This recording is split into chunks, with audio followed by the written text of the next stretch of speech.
Hello students. तो हम लोग पढ़ रहे हैं इलेक्ट्रिसिटी चैप्टर और हमारा नेक्स्ट टॉपिक क्या था? Potential difference, PD. इसको शॉर्टकट में पीडी भी बोल सकते हैं, पोटेंशियल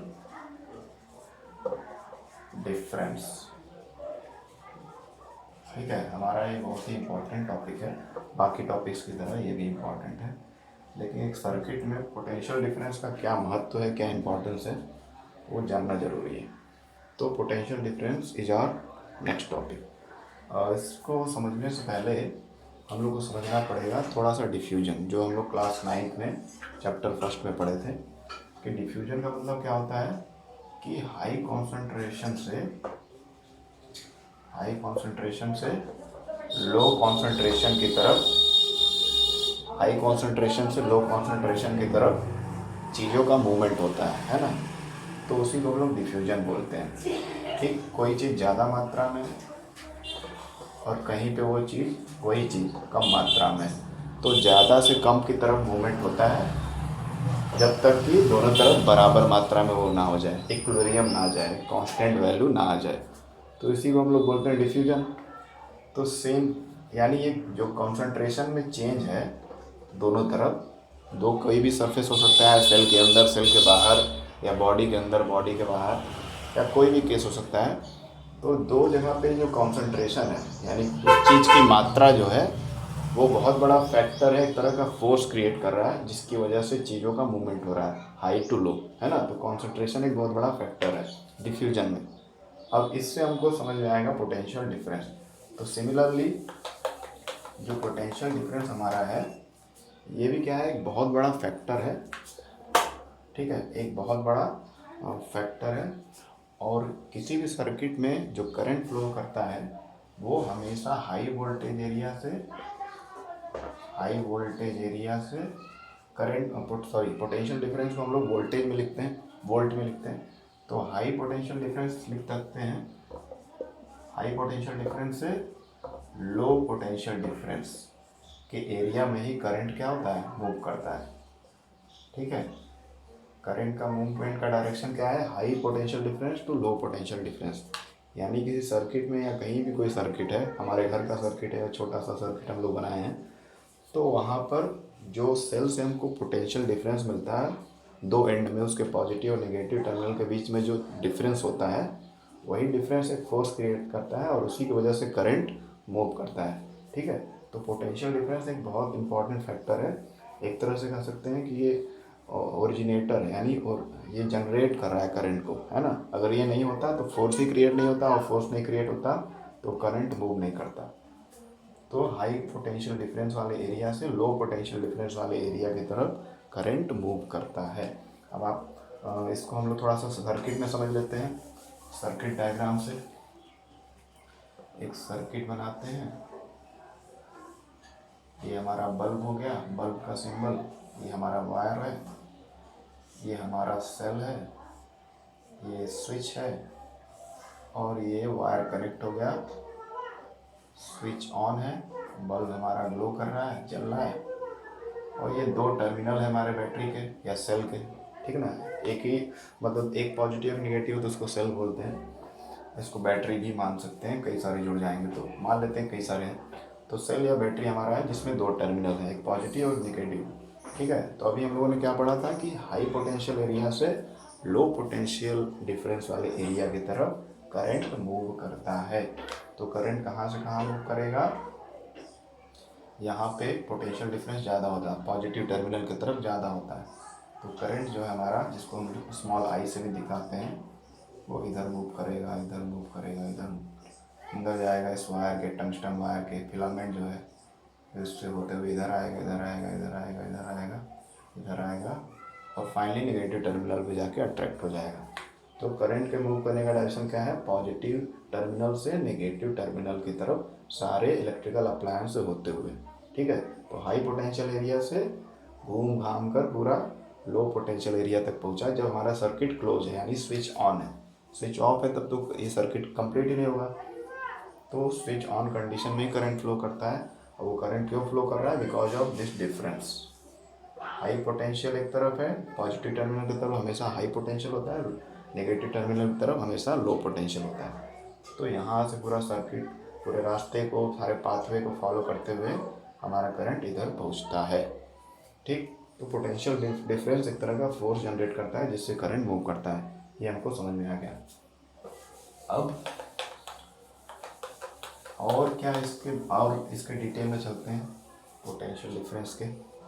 मान लेते हैं हमारा ये कोई वायर है, ठीक है, कोई भी मेटालिक वायर है, कंडक्टर है, ये कोई कंडक्टर है, ठीक। मान लेते हैं कॉपर का, अधिकतर कॉपर या एल्युमिनियम के ही वायर यूज किए जाते हैं सर्किट वगैरह बनाने में या घर के वायरिंग में। तो ये कोई कंडक्टर है, ठीक। अब इसमें क्या हो रहा है कि अब ये जो वायर है हमारा, इसको मान लेते हैं कि ये किसी पावर सोर्स से, किसी पोटेंशियल डिफरेंस, किसी मतलब बैटरी या सेल से जुड़ा हुआ है, ठीक। ये हमको समझ में आ रहा है। अब चार्ज जो है यहाँ से मूव करें यहाँ तक आएगा, कोई चार्ज हो गया, कोई भी चार्ज पार्टिकल हमारा यहाँ पर है, इस पॉइंट को बोल देते हैं ए, और चार्ज के पॉइंट को तार के एंड तक जाना है, फिर उसके बाद यहाँ भी पहुँचना है। तो फिलहाल हम लोग केवल इस कंडक्टर के हिस्से का ही बात कर रहे हैं, ऐसे तो हर एक हिस्से में होगा, हर ये सारी चीज़ें वायर ही है, लेकिन हम लोग फिलहाल इसको समझ रहे हैं। तो एक चार्ज जो है यहाँ से यहाँ पहुँचा ए पॉइंट पे, और फिर ये मूव करते हुए यहाँ पे पहुँच गया चार्ज पार्टिकल बी पॉइंट पे, ठीक है। तो चार्ज पार्टिकल ऐसे ही वायर में हर एक पॉइंट पे अगर आप ध्यान देंगे तो अपना पोजीशन वो चार्ज चेंज करते जाता है और अल्टीमेटली दूसरे टर्मिनल पे पहुँच जाता है ना। तो वही चीज़ को यहाँ समझ रहे हैं हम लोग कि चार्ज पार्टिकल मान लेते हैं यहाँ पर था सर्किट में, और मूव करते हुए फिर दूसरे पॉइंट पे पहुँच गया। तो चार्ज पार्टिकल को एक पॉइंट से दूसरे पॉइंट में ले जाने में जो वर्क डन होता है उसी को हम लोग पोटेंशियल डिफरेंस कहते हैं। जैसे कि हम लोग क्लास 9 में पढ़े थे कि वर्क डन जो होता है किसी ऑब्जेक्ट का डिस्प्लेसमेंट होता है ना, उस पर कोई फोर्स लगा जिसकी वजह से वो डिस्प्लेस हुआ। तो यहाँ हमारा फोर्स क्या है, पोटेंशियल डिफरेंस। तो ऑब्जेक्ट को जब यहाँ किसी पॉइंट से एक जगह से दूसरी जगह डिस्प्लेस कर दिया गया, वो हमारा ऑब्जेक्ट क्या है यहाँ पर, चार्ज। तो चार्ज पार्टिकल को एक पॉइंट से दूसरे पॉइंट में डिस्प्लेस करने में, एक मतलब धकेलने में या ले जाने में जो वर्क डन लग रहा है, जो वर्क हो रहा है इस पर, उसी को हम लोग पोटेंशियल डिफरेंस कहते हैं। क्लियर। तो पोटेंशियल डिफरेंस को अगर हम लोग शब्दों में लिखें तो the work done on charge particle, the work done on charge particle to move it from one point, किसी भी पॉइंट से, to another point, ठीक है। work done on charge particle to move it from one point to another point is known as potential difference, ठीक है। तो किसी भी चार्ज पार्टिकल को एक जगह से किसी कंडक्टर में, डेफिनेट सी बात है कंडक्टर ही होगा, कोई भी चार्ज पार्टिकल कंडक्टर के एक हिस्से से दूसरे हिस्से में हो जाएगा, उसको ले जाने के लिए जो वर्क होता है उस पर, उस चार्ज को खिसकाने के लिए, मूव कराने के लिए, वो जो वर्क है क्या कहलाता है, पोटेंशियल डिफरेंस। यानी पोटेंशियल डिफरेंस ही अल्टीमेटली वो फोर्स है जो चार्ज पार्टिकल पे वर्क करता है और उसको एक पॉइंट से दूसरे पॉइंट तक ले जाने में हेल्प करता है, ठीक। तो ये स्टेटमेंट आप याद रखिए, छोटा सा डेफिनेशन भी है, कह सकते हैं, ठीक। तो ये समझ में आ गया। अब इसी चीज़ को देखते हुए एक मैथमेटिकल फार्मूला अलेस्सैंड्रो वोल्टा ने बनाया था। अलेस्सैंड्रो वोल्टा ने ही ये सारी चीज़ें समझाई थी कि व्हाट इज पोटेंशियल डिफरेंस। तो potential difference is to move a charge particle from one point to another point, work done to move a charge particle from one point to another point is known as potential difference, ठीक। और इसके लिए उन्होंने mathematical एक relation भी बताया कि potential difference के लिए उन्होंने सिंबल दिया V, और वर्क डन के लिए W, और चार्ज के लिए Q, ठीक है। तो एक ये बेसिक सा इन्होंने फार्मूला बता दिया पोटेंशियल डिफरेंस का बेस्ड ऑन दिस कंडीशन। कि to work done to bring a charge particle from one point to another point is known as potential difference. ठीक है, तो ये हमारा पोटेंशियल डिफरेंस है, वी से डिनोट किया जा रहा है, वर्क डन डब्ल्यू से, कैपिटल डब्ल्यू, और चार्ज कैपिटल क्यू से, V is equal to W upon Q. ये पोटेंशियल डिफरेंस वर्क डन और चार्ज के बीच में एक मैथमेटिकल रिलेशन हो गया या फार्मूला हो गया। ओके, ठीक है, ये क्लियर हो गया होगा। एक बार फिर से बता दे रहा हूँ, लास्ट टाइम रिपीट, कि किसी भी चार्ज पार्टिकल पे जब वर्क किया जाता है और वो चार्ज पार्टिकल एक जगह से दूसरी जगह चला जाता है, दूसरे पॉइंट तक चला जाता है, तो उसी वर्क डन को हम लोग क्या बोलते हैं, पोटेंशियल डिफरेंस। ठीक है, अगर इस चार्ज पार्टिकल पे कोई वर्क ही ना हो तो ये तो डिस्प्लेस होगा नहीं, हटेगा नहीं, एक ही जगह रहेगा। और जब चार्ज पार्टिकल मूव नहीं करेगा तो सर्किट कंप्लीट नहीं होगा और हमारा जो है इलेक्ट्रिसिटी फ्लो नहीं करेगा। तो हर एक चार्ज पार्टिकल पे वर्क होता है, हर एक मूवमेंट पे, एक एक टाइम पे, और उस वजह से वो चार्ज पार्टिकल दूसरी जगह चला जाता है। और वही जो ले जाने आने का जो वर्क डन हो रहा है वो हमारे पोटेंशियल डिफरेंस के बराबर है, यानी वोल्टेज के बराबर है। ठीक है, ये क्लियर हो गया। अब हम लोग इस फार्मूले पे कुछ क्वेश्चन सॉल्व करेंगे। ठीक है, ये क्लियर हो गया होगा। हाँ, इसके बाद एक साइंटिस्ट का मैंने नाम बताया था, एलेसेंड्रो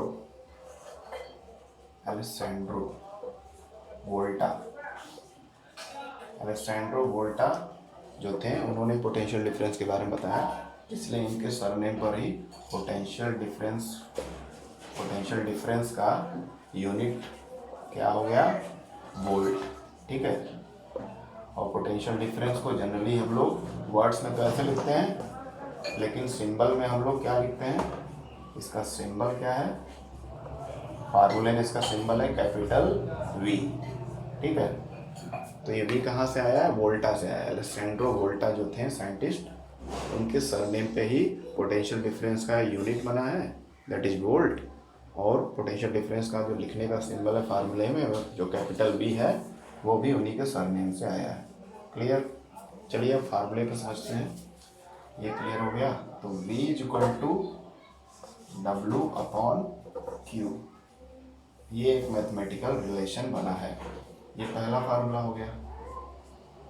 पहला फार्मूला मतलब ये ओरिजिनल फार्मूला, इसी में अगर हम लोग रीअरेंजमेंट करेंगे मैथमेटिकली, किसी टर्म को इधर ट्रांसपोज करेंगे, तो ये 3 फार्मूले बनेंगे, है ना। कैसे, जैसे मान लीजिए आपको वोल्टेज निकालना है, तो आपको वर्क डन और चार्ज दिया रहेगा क्वेश्चन में।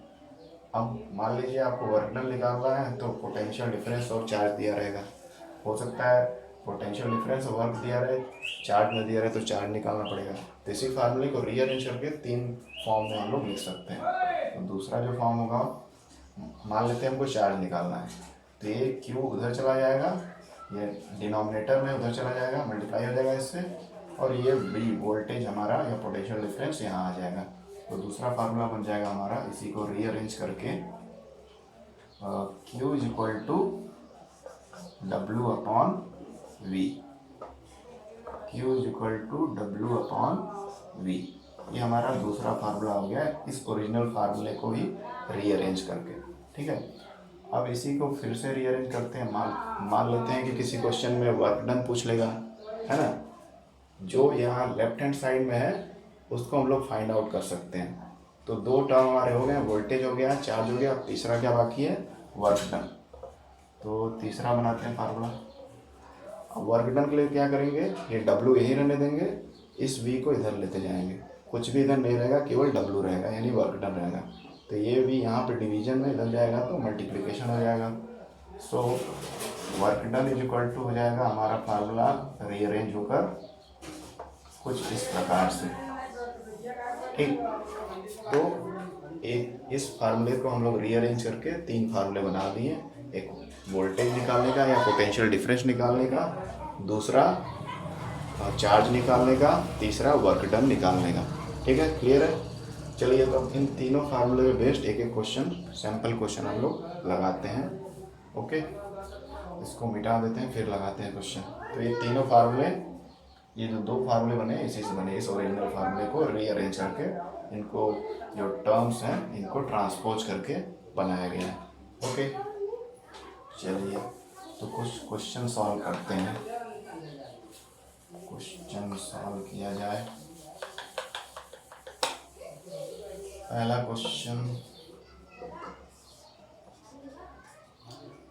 जो क्वेश्चन है, मान लेते हैं कि एक कोई भी कंडक्टर या कोई सर्किट है। ये इमेजिनरी क्वेश्चन है, मतलब ऐसे ही बना रहा हूँ मैं। मतलब एक पूरा क्वेश्चन नहीं बना रहा हूँ, केवल गिवन टर्म्स दे रहा हूँ। मान लेते हैं कोई सर्किट पे बेस्ड क्वेश्चन है जिसमें क्या दिया है, एक चार्ज पार्टिकल है। वो चार्ज पार्टिकल का चार्ज कितना है, ये क्वेश्चन ओरिजिनल क्वेश्चन में आपको इस प्रकार से नहीं दिया रहेगा, वो तो पूरा वर्ड्स में लिखा रहेगा। यहाँ मैं शॉर्ट में लिख रहा हूँ कि कोई चार्ज पार्टिकल रहेगा, उस पर चार्ज दिया है 20 कूलम। चार्ज का यूनिट कूलम होता है, पिछले क्लास में हम लोगों ने पढ़ा था, ठीक है। तो उसको कैपिटल C से लिखते हैं। तो एक सर्किट में पूरा अरेंजमेंट है, सारा लगा हुआ है और सर्किट ऑन है, 20 कूलम का चार्ज है। और उसके बाद वर्क डन, इस चार्ज को मतलब धकेलने में, एक पॉइंट से दूसरे पॉइंट ले जाने में जो वर्क डन का वैल्यू है वो कितना दिया हुआ है, मान लेते हैं 100 जूल, ठीक, 100 जूल दिया है। तो हमको पता करना है क्या, पोटेंशियल डिफरेंस, ठीक है। दो टर्म्स दिए हैं Q और W क्वेश्चन में, उनको V पता करना है। चलिए तो इसको सॉल्व करते हैं। V equal to W upon Q, ये हमारा फार्मूला होता है। अब we need to find V in this question, है ना। तो वैल्यू पुट करते हैं। वर्क डन का वैल्यू कितना है, 100 रख दिए। चार्ज का वैल्यू कितना है, 20 रख दिए। 0 0 दोनों के एंड में कट गया है, दोनों 0 सिंगल वाला। और 2 1 जा 2, 2 5 जा 10। तो आंसर कितना आ गया, V इक्वल टू 5 वोल्ट, ठीक है। पोटेंशियल डिफरेंस का जो यूनिट होता है वोल्ट होता है, इसलिए इसको ऐसे लिखेंगे, ठीक है। या फिर आंसर को ऐसे भी लिख सकते, लेकिन ऐसे लिखना सही नहीं रहेगा। कभी कभी V केवल लिखा जाता है, लेकिन जब यहाँ V लिखेंगे आप, तो यहाँ पे पूरा इसको एक्सपेंड करके पोटेंशियल डिफरेंस लिखना पड़ेगा, क्योंकि यहाँ भी V रहेगा तो वो कंफ्यूजन लगेगा, है ना। तो जनरली आप VOLT वोल्ट पूरा ही लिख दीजिए यूनिट में। और अगर केवल कैपिटल V लिख रहे हैं, है ना, तो उस केस में आपको इधर V की जगह पे पोटेंशियल डिफरेंस पूरा लिखना पड़ेगा।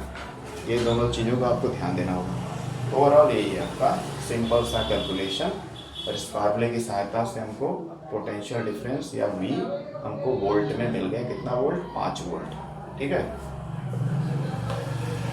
इसमें भी लोग कुछ कंफ्यूज हो रहे हैं, तो इसको मैं आगे एक्सप्लेन कर दे रहा हूँ कि दोनों जीरो जो वंस प्लेस पे थे, उनको काटने के बाद ऊपर 10 हो जाता, नीचे 2, फिर मैं दोनों को 2 से काट दिया। 2 1 जा 2, 2 5 जा 10, और वही 5 यहाँ आया है। Okay, clear. चलिए दूसरा क्वेश्चन करते हैं, जिसमें वोल्टेज के अलावा कुछ और मिसिंग है, वोल्टेज दिया हो तो कैसे करेंगे, ये क्लियर है ना। तो अगला क्वेश्चन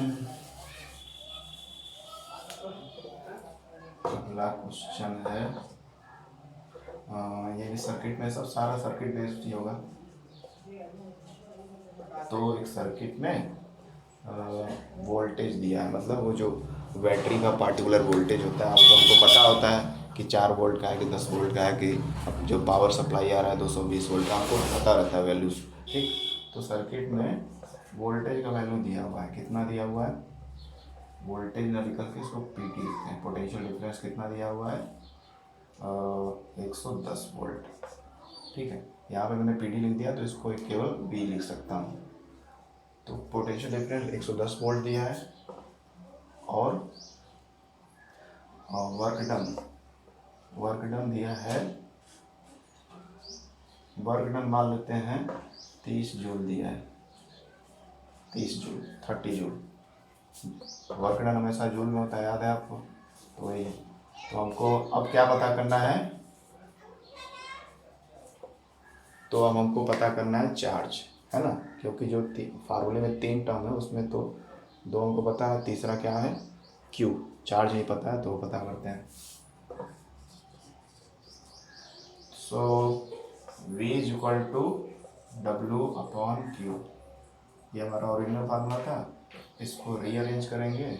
Q हमको निकालना है तो Q हमारा लेफ्ट हैंड साइड हो जाएगा। जो वैल्यू हमको फाइंड आउट करनी रहती है वो हमेशा लेफ्ट हैंड साइड में रहनी चाहिए। ठीक है, ये इधर गया, ये इधर आ गया, तो Q is equal to W upon V। ठीक है, तो ये हमारा Q का चार्ज का फार्मूला हो गया।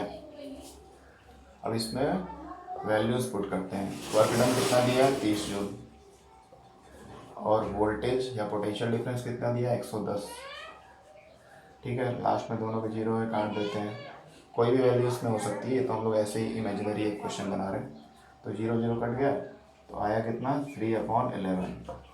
अब इसको सॉल्व करेंगे तो आंसर जो हमारा डेसिमल में आएगा। अब डिवाइड करके आप देख सकते हैं, तो ये तो डिवीजन जाएगा नहीं, तो एक पॉइंट लगाना पड़ेगा, तो यहाँ जीरो आएगा।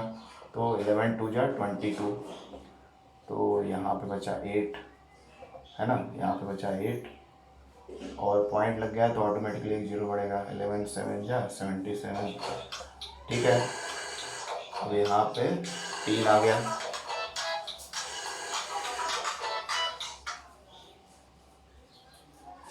एक मिनट, मोबाइल पे कॉल आया है, मैं उसको काट कर आपको आता हूँ आपके पास। ठीक है, तो हाँ, यहाँ पे थे हम लोग। यहाँ डिवीजन करने के बाद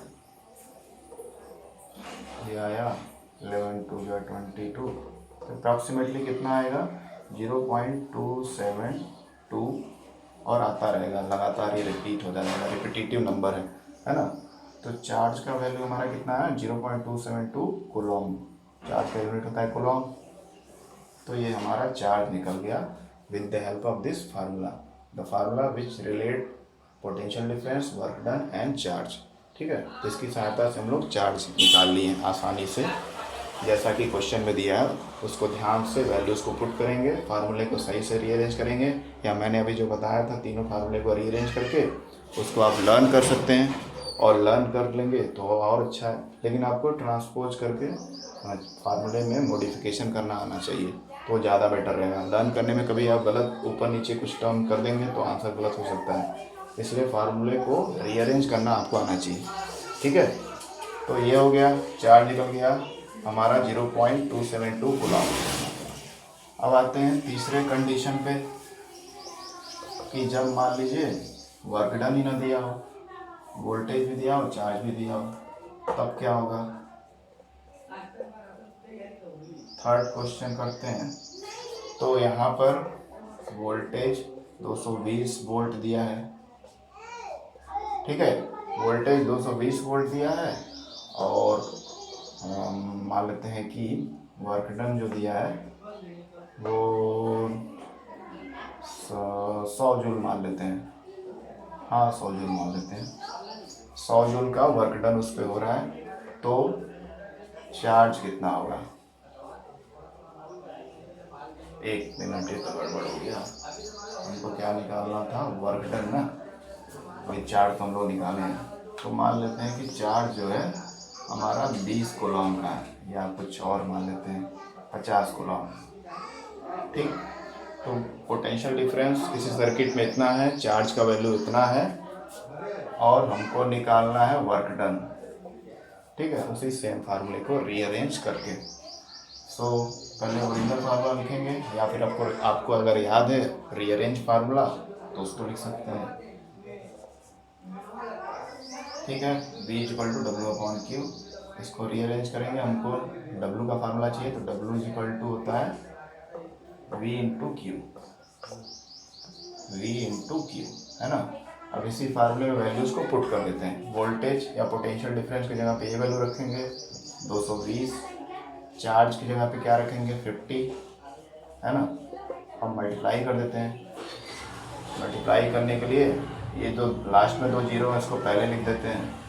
ये सिंपल सा मेथड रहता है मल्टीप्लिकेशन में, कि अगर किसी नंबर के एंड में 0 है तो डायरेक्टली वो आंसर में आ जाएगा। एंड देन फिर 5 का मल्टीप्लाई करते हैं। 5 2 जा 10, 10 का 0 कैरी 1, 5 2 जा 10, 10 और 1 11। ठीक है, तो इतना जूल हमारा वर्क डन आया, यानी इतना जूल का वर्क किया जाएगा, एनर्जी दिया जाएगा, तब चार्ज जो है एक पॉइंट से दूसरे पॉइंट पे जाएगा। ठीक है, तो ये वर्क डन आ गया। Clear?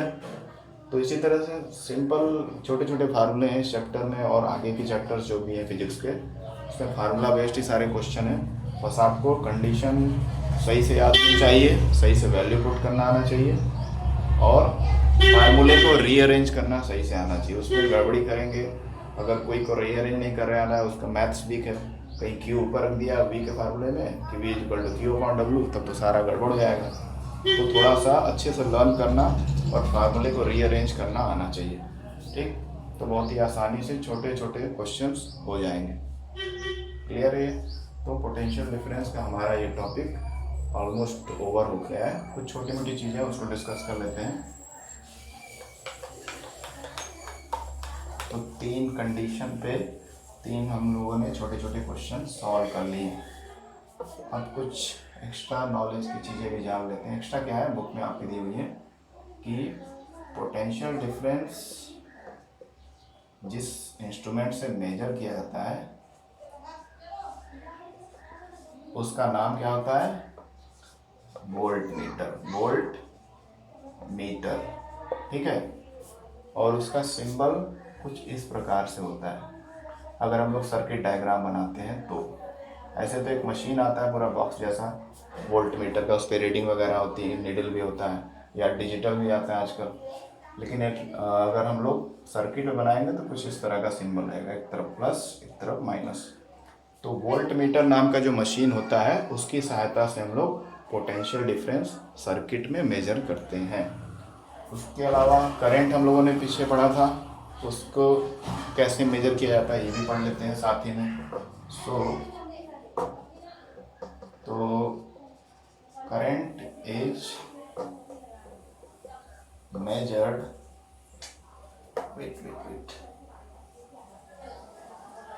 Current is measured by ammeter. अब लेकिन इसमें 2 इंस्ट्रूमेंट होते हैं। करंट को मेजर करने के लिए 2 इंस्ट्रूमेंट है, 2 अलग कंडीशन में, है ना। तो दोनों इंस्ट्रूमेंट के नाम हम लोग जान लेते हैं। एक मेन इंस्ट्रूमेंट हमारा है एमीटर, और जो दूसरा इंस्ट्रूमेंट है वो है गैल्वेनोमीटर। ठीक है, तो गैल्वेनोमीटर 2 तरह के इंस्ट्रूमेंट हैं करंट को मेजर करने के लिए, एमीटर और गैल्वेनोमीटर। एमीटर के लिए इलेक्ट्रिक सर्किट में इस तरह का सिंबल बनाते हैं हम लोग सर्किट डायग्राम में, और गैल्वेनोमीटर के लिए भी ये इस तरह का बनाते हैं सर्किट डायग्राम में।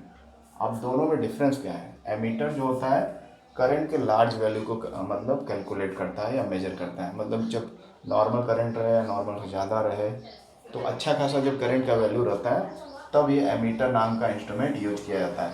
लेकिन जब करंट का वैल्यू बहुत कम रहे, तो बहुत ज़्यादा कम रहता है, जैसे आप पिछले क्लास 7th 8th में पढ़े होंगे केमिकल इफेक्ट ऑफ करंट वगैरह में, कि जब कुछ सोल्यूशन ऐसे होते हैं, जैसे कोई फ्रूट का सोल्यूशन हो गया, लेमन जूस, ये सब, तो उसमें करंट जो है बहुत कम कंडक्ट करता है सर्किट, बहुत कम मात्रा में करंट जनरेट होता है ना।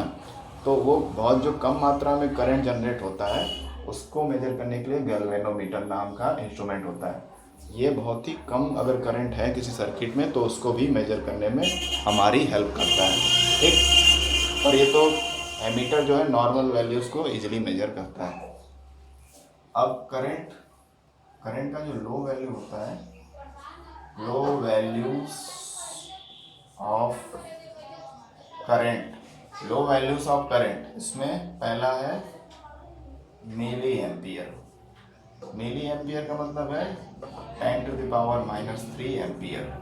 ठीक है, अगर बोल दिया कोई एग्जाम्पल के लिए, मान लीजिए कि 10 मिली एम्पियर का करंट किसी सर्किट में फ्लो हो रहा है ना, किसी सर्किट में 10 मिली एम्पियर का करंट फ्लो हो रहा है, तो इसका मतलब है कि 10 × 10⁻³ एम्पियर, ये काफ़ी कम है, पावर माइनस में, यानी बहुत कम मात्रा में करंट है। इस तरह के लो वैल्यू ऑफ करंट को गैल्वेनोमीटर नाम के इंस्ट्रूमेंट मेजर करता है, और हाइयर वैल्यू या नॉर्मल वैल्यू करंट को एमीटर द्वारा मेजर किया जाता है। और वोल्टेज तो हमारा या पोटेंशियल या वोल्टेज भी जिसको हम लोग कॉमन भाषा में बोलते हैं, वो वोल्ट मीटर नाम के इंस्ट्रूमेंट से मेजर किया जाता है। ठीक है, दूसरा एग्जांपल ले लेते हैं। दूसरा है माइक्रोमीटर, माइक्रो एम्पियर का वैल्यू होता है 10⁻⁶, यानी मिली एम्पियर से भी काफ़ी कम है करंट, है ना। एग्जाम्पल के लिए लिख देते हैं 5 माइक्रो एम्पियर। इसका मतलब है कि 5 × 10⁻⁻⁶ एम्पियर। इस तरह के लोअर वैल्यूज है, इससे भी और लोअर वैल्यूज जो रहेंगे करंट के, उसको मेजर करने के लिए हम लोग इस डिवाइस का इस्तेमाल करते हैं, which is known as galvanometer. ठीक है, क्लियर। तो ये कुछ बेसिक चीज़ें थी कि कौन सा इंस्ट्रूमेंट किसको मेजर करने के लिए हम लोग यूज करते हैं, और इस तरह से पोटेंशियल डिफरेंस हमारा क्लियर हो गया। ओके, अब हम लोग चलते हैं अगले टॉपिक पे, और अगला टॉपिक हमारा है सर्किट सिंबल्स, जो आप पहले भी पढ़ चुके होंगे, उसी को हम लोग रिवाइज कर रहे हैं। ठीक है, सर्किट सिंबल्स।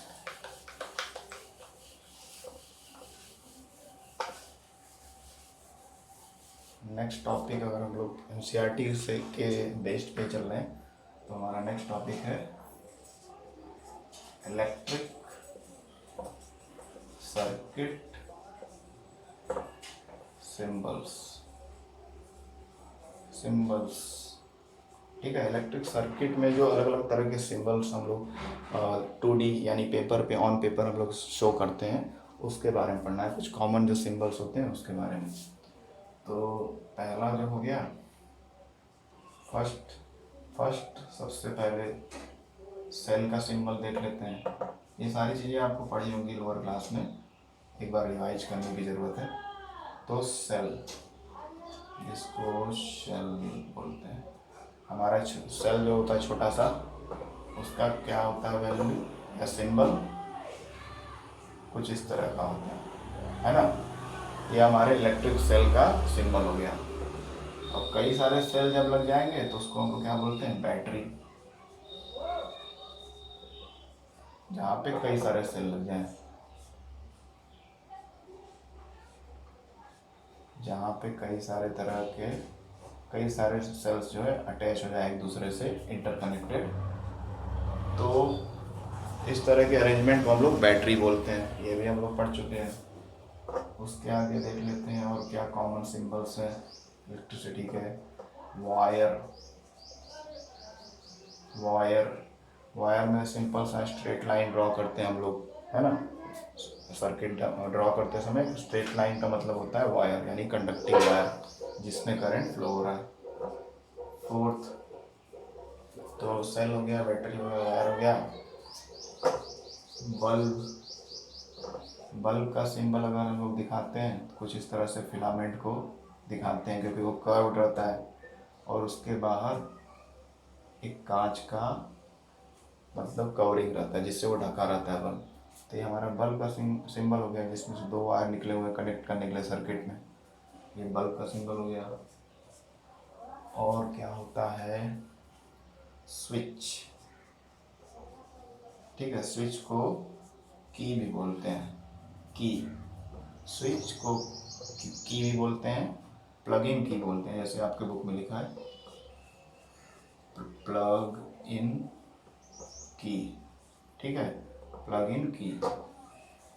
अब ये स्विच या प्लग इन की जब ऑन रहेगा, स्विच ऑन रहेगा या की हमारा ऑन रहेगा सर्किट में, तो क्या सिंबल बनाएंगे, तो उसके लिए सिंपल सा है, वायर से कनेक्ट रहेगा बोथ एंड से, है ना। बोथ एंड से वायर से कनेक्टेड है और बीच में डॉट बना देंगे। इसका मतलब है कि स्विच ऑन है, हमारा प्लग इन की ऑन है, करंट फ्लो हो रहा है। ठीक, अगला सिंबल भी स्विच का ही होगा। स्विच ऑफ कंडीशन में, स्विच जब ऑफ होता है कैसे, तब उसको ड्रॉ करते हैं ऑन पेपर। ठीक है, तो उसको भी देख लेते हैं। ये सारी चीज़ें आपको याद आ रही होंगी, क्योंकि पढ़े हैं, पिछले लोअर क्लासेस में आप पढ़े होंगे।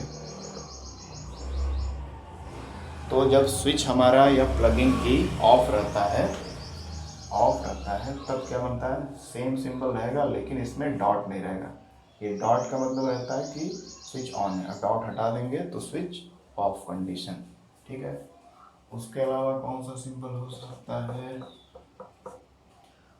उसके अलावा वोल्ट मीटर का बना देते हैं। वोल्ट मीटर, ये जनरल उन चीज़ों का सिंबल बनाया जा रहा है जो अक्सर हम लोग कोई भी सर्किट ड्रॉ करते हैं तो देखने को मिल जाते हैं, है ना। ऐसे तो बहुत सारी चीज़ें सर्किट में होती हैं, लेकिन ये बेसिक कुछ चीज़ें हैं जो अधिकतर हम लोग को बनानी पड़ती है ना। तो वोल्ट मीटर का सिंबल क्या है, वी बना देते हैं, उसके बाहर सर्कल, एक डब्बा जैसा होता है, उसको तो बना नहीं सकते हैं तो उसका सिंबल ये है। एक एंड इसका पॉजिटिव वाला होगा, दूसरा इसका नेगेटिव। तो ये वोल्ट मीटर का सिंबल हो गया। फिर एमीटर,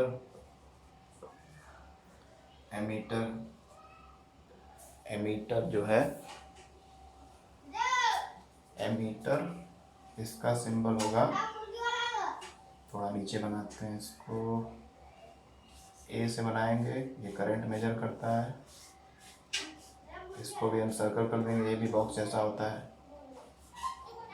ठीक, ये एमीटर हो गया जिससे करंट फ्लो होता है, और ये करंट का वैल्यू मेजर करके बताता है कि कितना करंट, कितने एम्पियर का करंट फ्लो हो रहा है। और उसके अलावा और क्या सिंबल छूट गया, क्या छूट गया, सेल ऐसे भी लिख सकते हैं, SHE नाम से ही कुछ छूट रहा है आई थिंक। हाँ, इधर बना लेते हैं। जो 9वां सिंबल है वो है रजिस्टर, जो आप अभी हम लोग आगे ओम्स लॉ में पढ़ेंगे इसके बारे में, क्या है रजिस्टर। तो रजिस्टर का सिंबल जो होता है वो किस तरह का होता है,